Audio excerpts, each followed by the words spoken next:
என் அன்பான பிள்ளையே, இன்று உன் மனதில் ஒரு பாரம் இருக்கலாம். கடன், பொருளாதார சிக்கல். இந்த நிலை மாறுமா என்று நீ கலங்குகிறாய்.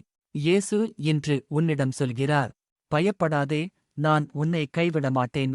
நீ மனிதரைப் பார்த்தாய், வழிகள் எல்லாம் மூடப்பட்டது போல் தோன்றியது. ஆனால் இயேசு சொல்கிறார், நான் வழியில்லாத இடத்தில் வழி உண்டாக்குவேன். வேதாகமம் சொல்கிறது, கர்த்தரின் ஆசீர்வாதமே செல்வம் தரும். அது மனித உழைப்பால் மட்டும் அல்ல, தேவனுடைய கிருபையால்.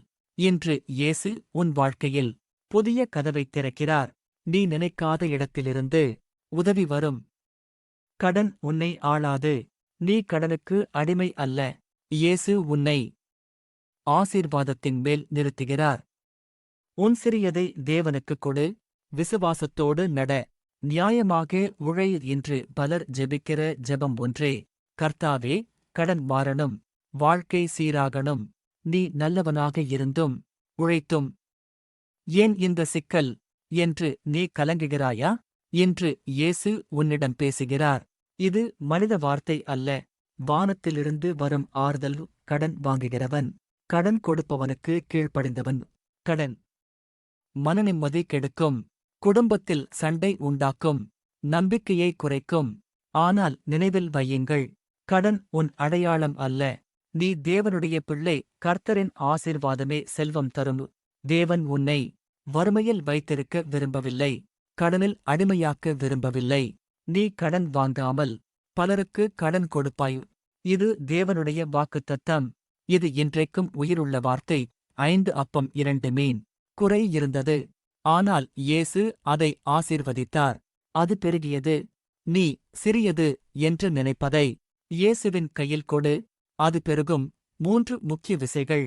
1. விசுவாசம். எபிரெயர் 11:6. விசுவாசமில்லாமல் தேவனை பிரியப்படுத்த முடியாது.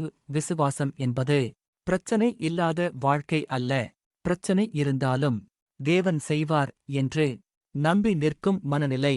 எப்படி மாறும் என்று கேட்பதை விட, தேவன் மாற்றுவார் என்று நம்ப ஆரம்பித்த நாளில்தான் உன் வாழ்க்கை திரும்பும். எப்படி மாறும்? கேள்வி வேண்டாம், தேவன் செய்வார் என்று நம்பு. 2. நியாயமான நடத்தை. நியாயமாக சேர்த்த செல்வம் பெருகும். தவறான வழி சாபம். நேர்மையான வழி ஆசீர்வாதம். முதலில் தேவனுடைய ராஜ்யத்தை தேடுங்கள். தேவன் ஃபர்ஸ்ட். தேவைகள் நெக்ஸ்ட். பிள்ளையே, நீ நினைக்காத இடத்திலிருந்து உதவி வரும்.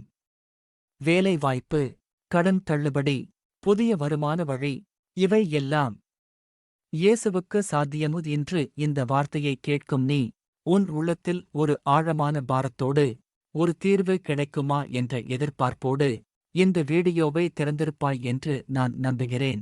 நீ உழைத்தாய், முயற்சி செய்தாய், கனவுகள் கண்டாய். ஆனால் இன்று அந்த கனவுகள் எல்லாம் கடன் என்ற ஒரு வார்த்தையால் அழுத்தப்பட்டது போல் தோன்றுகிறதா? இன்று இயேசு உன்னிடம் சொல்கிறார், நீ தனியாக இல்லை. உன் போராட்டத்தை நான் பார்க்கிறேன். உன் கண்ணீரை நான் கணக்கில் வைத்திருக்கிறேன். கடன் என்பது ஒரு எண் மட்டும் அல்ல, அது உன் மனதை நசுக்கும் ஒரு சுமை. உன் நிம்மதியை தினமும் திருடும் ஒரு சங்கிலி. உன் குடும்ப சிரிப்பை மெல்ல மெல்ல குறைக்கும் ஒரு மறைமுகமான அழுத்தம். பலர் வெளியே சிரிப்பார்கள், ஆனால் இரவில் படுக்கும்போது, நாளை என்ன செய்வேன் என்று மனதுக்குள் அழுவார்கள். ஆனால் இன்று தேவன் உனக்கு நினைவூட்டுகிறார், கடன் உன் முடிவல்ல. இந்த நிலை உன் அடையாளம் அல்ல.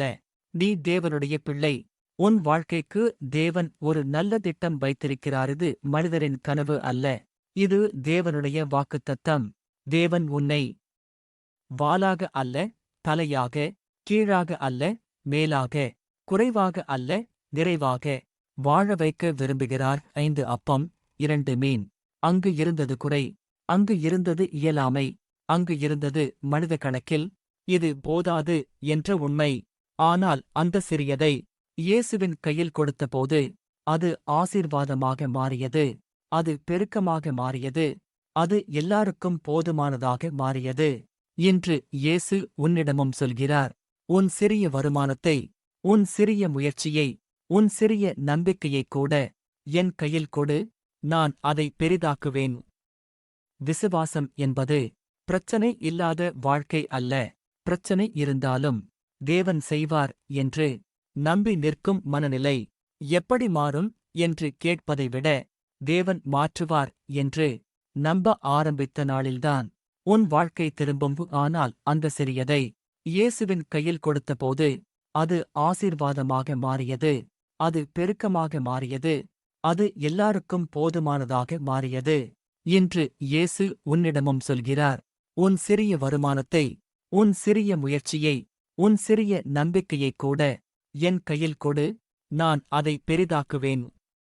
தவறான வழியில் விரைவாக வந்த பணம் தற்கால சந்தோஷம் தரலாம், ஆனால் அது நிரந்தர சமாதானம் தராது. நேர்மையான உழைப்பு, சுத்தமான நடை, தேவனுக்கு பயந்த வாழ்க்கை, இதுவே உண்மையான செல்வத்தின் அடிப்படை. நீ தேவனை முதல் இடத்தில் வைத்தால் தேவைகள் கடைசி வரை ஓடிவரும். தேவன் உன் முன்னுரிமை ஆன நாளில் உன் வாழ்க்கையில் குழப்பம் குறையும், ஆசீர்வாதம் பெருகும். இன்றைய வாக்குத்தத்தம் உனக்காக சங்கீதம் 37:25. நீதிமானே கைவிடப்பட்டதையும் அவன் சந்ததி அப்பம் கேட்பதையும் நான் கண்டதில்லை. இன்று நீ குறைவாக இருக்கலாம், ஆனால் கைவிடப்பட்டவன் அல்ல. இன்று நீ கடனில் இருக்கலாம், ஆனால் சாபத்தில் இல்லை. இயேசு உன் வாழ்க்கையை மாற்றும் அதிகாரம் உடையவர்.